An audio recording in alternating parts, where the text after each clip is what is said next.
Alrighty, today we're going to talk about augmented sound. This is a project, this is an idea, this is a concept that I've worked on for quite a while. It's things I've written articles about, spoken to a lot of people about, and I honestly don't think that we're going to get to everything in 10 minutes, but I will try. So first, let's dive into it. Whenever I tell people that I'm working on a product or that there's this concept of augmented sound, they usually ask, well, what does that mean, right? They've heard of augmented reality, but what is augmented sound? Where does it come into it? So very quickly, augmented sound is the suite. It's part of the suite of augmented reality. Now, augmented reality is the next paradigm in computers. It's the thing that we're all going to be using after smartphones, tablets, laptops, desktops. All those things are the way that we interacted with computers in the past. And augmented reality is going to be one of the main ways that we're going to be interacting with computers of the future. The computers of the past have basically been, the way that you've interacted with the digital world has been through a glass piece, a flat glass pane.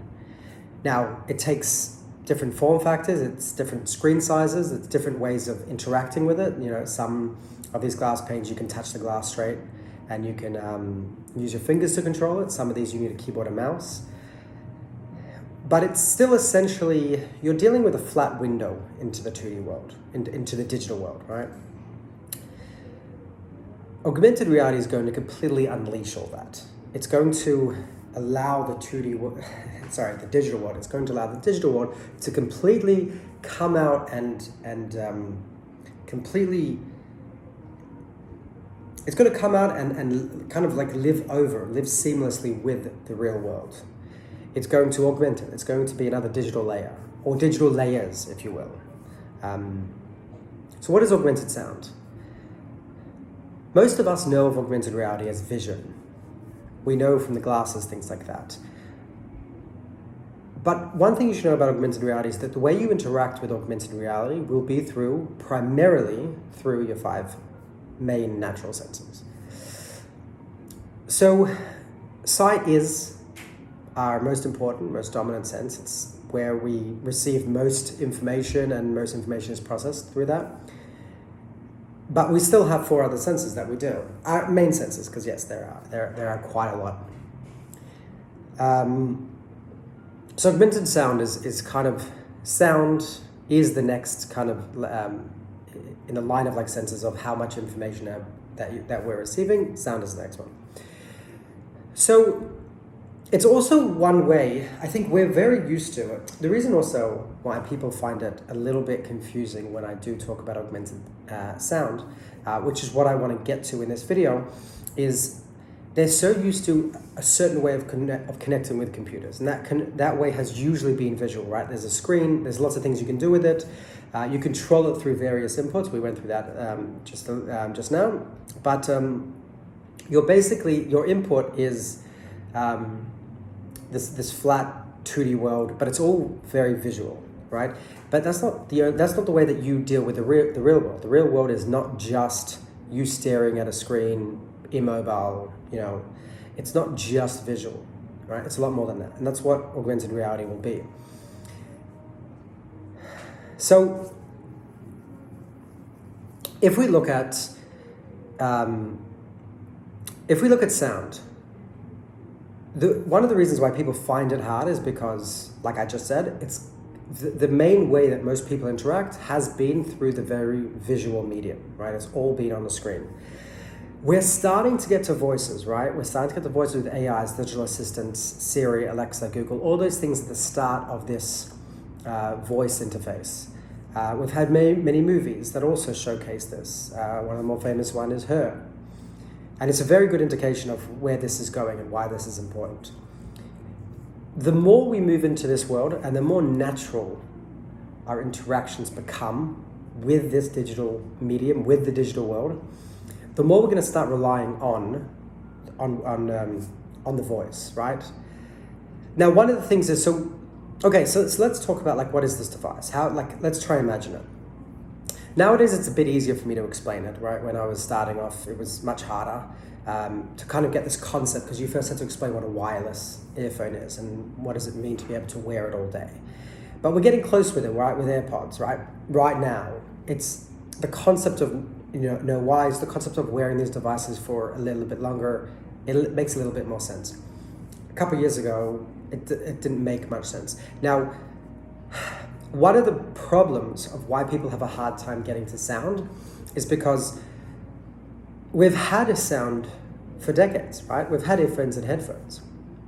The thing is, though, those, if you want to think about it in a certain way, right, and if you know the difference between virtual reality and augmented reality, and very briefly I'll go over it because it's usually a question I get daily.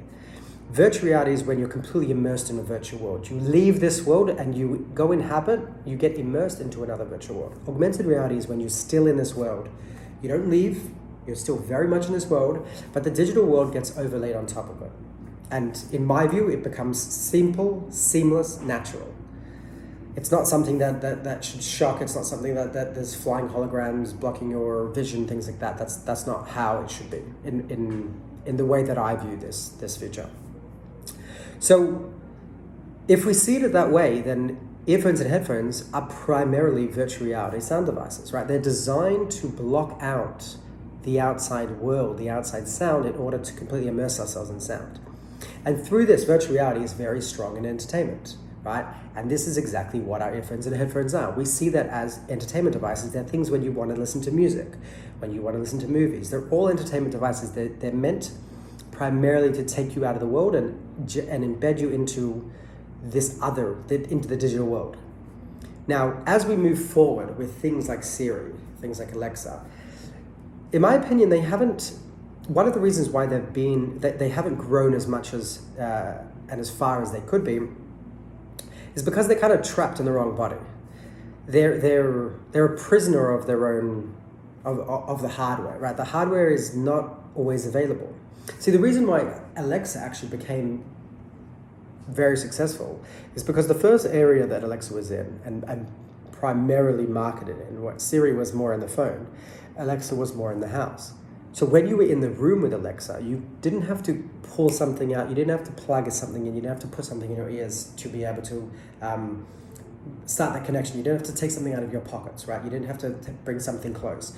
You just were able to say, hey, Alexa, and your devices were listening the whole time. They were always ready. And that's a very, very important thing. Because if we go back to senses, right, eyes dominant, ears the second. But imagine if your ears only worked for 20% of the day. Like, imagine if you consciously had to turn them on. They would be practically useless. They wouldn't be one of our dominant senses. And essentially, that's what we're doing with our sound devices. They're not always on, right? AirPods are in a pocket. Yes, they're charging. That is a hardware restriction. But it's also, we don't see the device as something that we want to wear all day because we see it as an entertainment device.